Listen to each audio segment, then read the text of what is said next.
This week, we're moving forward in time and a little bit farther north with Heinrich Ibsen's A Doll's House.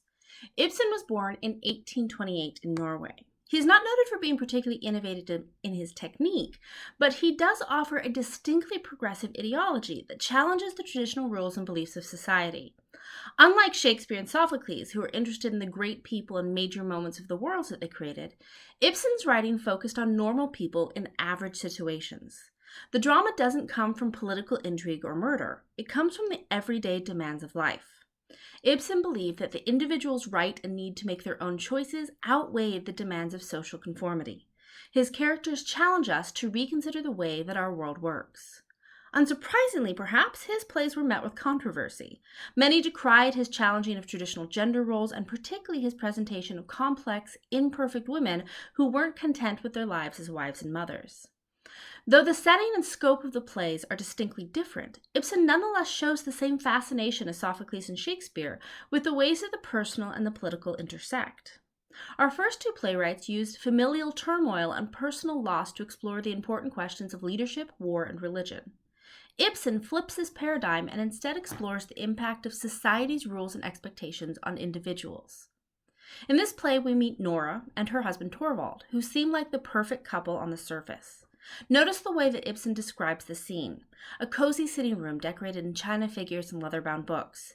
It's the perfect representation of middle-class respectability.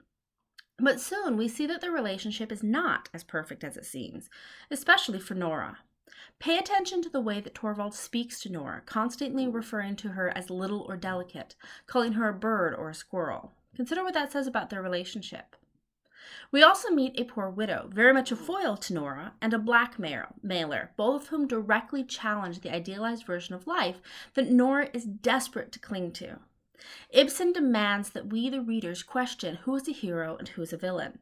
He wants us to see that the traditions and moral expectations of society can be cages for those who long for something different than the role that society had set out for them.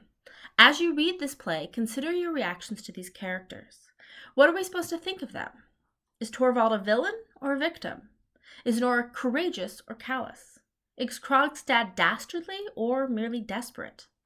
None of the characters are easily dismissed or understood, and readers often have strong reactions to their choices. You'll have a chance to explore one of these in your discussion board post this week.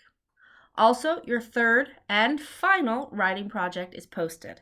Remember, you must complete whichever option that you have not done this far. For the analysis, you'll be making an argument about one of the plays that we've read: Antigone, Hamlet, A Doll's House, or next week's A Raisin in the Sun. For the research project, you'll be researching the history or context of one of these plays. And for the creative option, you can either write a scene from your own original play, or you can direct and perform a scene from one of the plays that we've read, including costumes and sets as appropriate, and film it. As always, feel free to reach out with any questions. We've almost made it to the end, so hang in there and happy reading.